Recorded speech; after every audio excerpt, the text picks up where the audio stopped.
गांव के बाहर एक पुराना हवेली अकेला खड़ा था। गांव वाले इसके बारे में कहानियां सुनाते थे। वो कहते थे कि इसमें भूत है।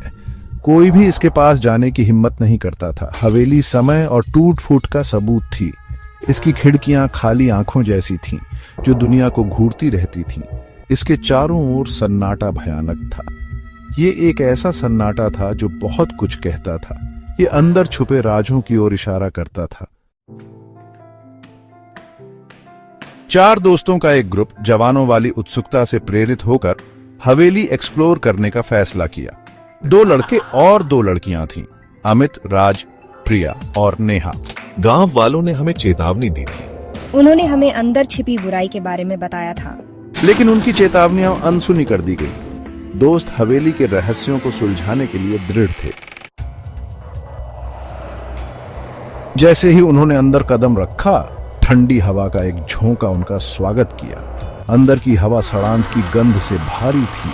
हर कोने से मकड़ी के जाले लटके हुए थे। हर जगह धूल जमी हुई थी। हवेली उन्हें देख रही थी।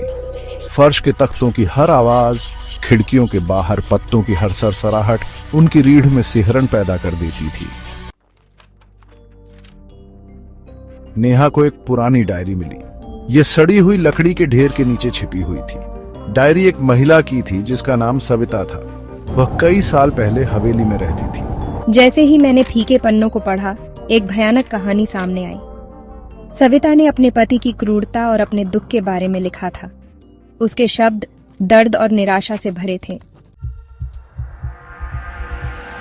दोस्तों को अजीबोगरीब घटनाओं का अनुभव होने लगा।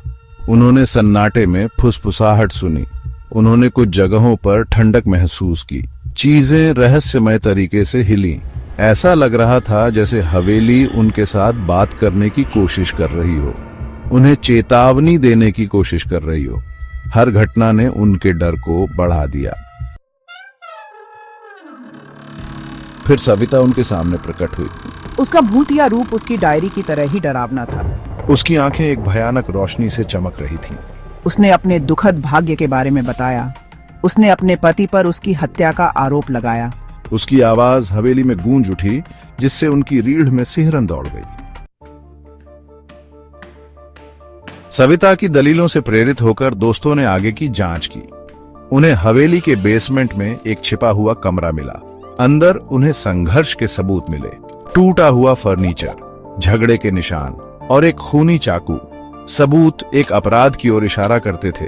सविता का पति ने वास्तव में उसे मार डाला था। वह सच कह रही थी।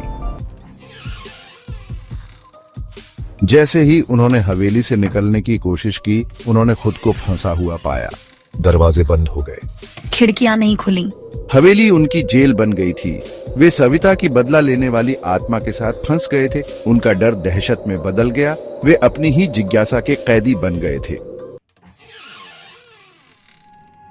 नेहा ने निराशा के क्षण में सविता की आत्मा का सामना किया। उसने अपनी हत्या की सच्चाई का खुलासा करने का वादा किया।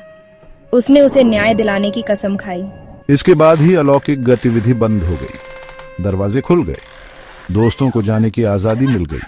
हिलते हुए और सदमे में वे हवेली से भाग गए। उन रहस्यों और भयावहता को पीछे छोड़ गए जिनका उन्होंने खुलासा किया था।